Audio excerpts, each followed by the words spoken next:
The next phonogram is also a clock phonogram. This is the way we write it with a pencil. This is the way we read it in a book. This is the fancy way. Say hello, Fancy. Hello, Fancy. Okay.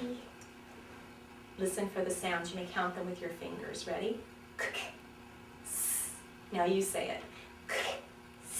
Very good. And I'm going to write this one on the board. Are you ready? It's a clock phonogram. It begins at 2 on the clock below the dotted line. I have to count over 1 clock space, make my dot below, 2 on the clock, up around to 10, to the 8, to the baseline, to the 4, and stop. 1 stroke. Read it again. And then I would have you practice it. But for time's sake, we're going to keep going through the phonograms, and I'm going to show how to write it 1 time. Okay? The next phonogram. This is the way we write it with a pencil. This is the way we read it in a book. Listen for the sounds. D. How many sounds? 1. 1. On this one, you have to be careful. You don't want to say duh, right? And you don't want to say b. Your mouth is open when you say this. D. And it starts with a clock. So this is also a clock stroke. The clock comes first, and then the line. Read it. D. It's a clock stroke, so we're going to count over 1 clock space. 2 on the clock, up around to 10, to the 8, to the baseline, to the 4, to the 2. Go straight up, don't touch the top, and straight down. We come close to the top, but we don't touch it. All with 1 stroke. Ready for the next one? This phonogram this is the way we write it with a pencil. This is the fancy way. This says, say it with me. It's quiet. Put your fingers on your throat. It doesn't make any noise in your throat, does it? No vibration. So we call this a quiet one, and our teeth are on our lip. It is also a clock phonogram. Even though the line looks like it's first, we don't do the line first. We do the clock first. I'm just going to write it right next to this one. So I have to count over 1 clock space because this is the clock part. So I start at 2. It's also tall, so it has to be 2 below the top line. So 2, up around to 10, and I stop there. Do you see that there are clocks in the upper part, above the dotted line, below the dotted line, and even below the baseline? And then I also wrote a clock here. It's a big clock for all of the mama letters. What else do you call mama letters? Do you remember? Capitals. Capitals. Those are for the capitals. And for the tall letters like this. So this is 2 on the clock. You can make your starting dot to help you write it when you do it. You don't have to do it now.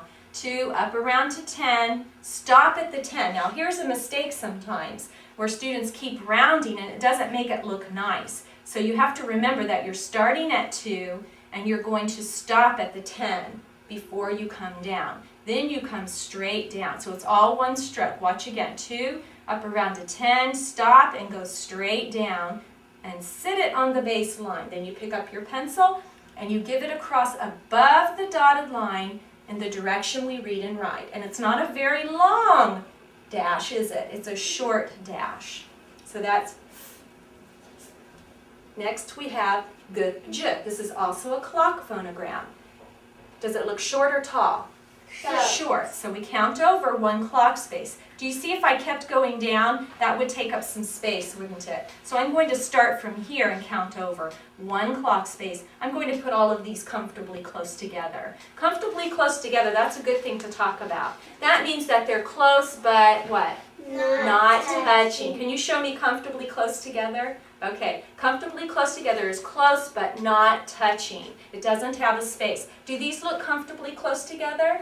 Yes. So I'm going to count over 1 clock space so that this will be comfortably close to the ones I've already written. It's 2 on the clock. Oh, I didn't tell you the sound. Did I tell you the sound? Ready? G, j. Did I? I don't remember. This is the way we write it. This is the way we read it. Read it again. G, j. Oh yeah, when you write it, you can also read it the written way, can't you? Okay, so g, j. It's a clock stroke, 2 on the clock, up around to 10, to the 8, to the baseline, to the 4, to the 2, stop, Go straight down. Now we get to do the short line with the bottom part. You don't pick up your pencil. You go halfway below, stop, halfway, and round from 4, see? 4 to what? 8. Just like this. So we did this stroke right here. We went around to 2, down to the 4. That's a little bit low. That wasn't a very good drawing. So I would usually stop it here. And then it would go from 4 to 8. So that's a little bit low because you don't want it to be so close to that line right there. Next. I think we can get these done. Oh, that looks hard, doesn't it? No. Ah, oh, ooh, ah. Say it with me. Ah, oh, ooh, ah. This is the way we write it with the pencil. This is the fancy way we see it in a book. Let's write this one. Count over how many spaces? 1. 1, because we want them comfortably close. 2 on the clock, up around to 10, to the 8, to the baseline, to the 4, to the 2, and stop. Next one.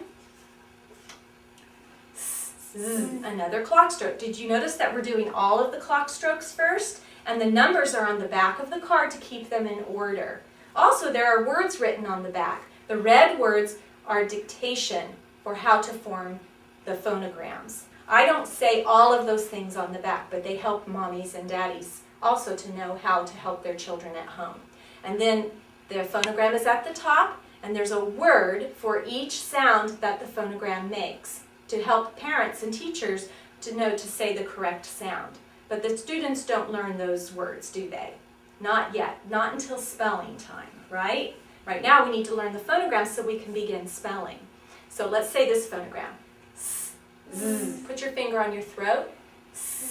The first one is quiet, the second one is noisy, isn't it? So this is a clock stroke. Count over 1 clock space, 2 on the clock, up around to 10. When we get to 10, we slide across to the 4, stop, round from 4 to 8.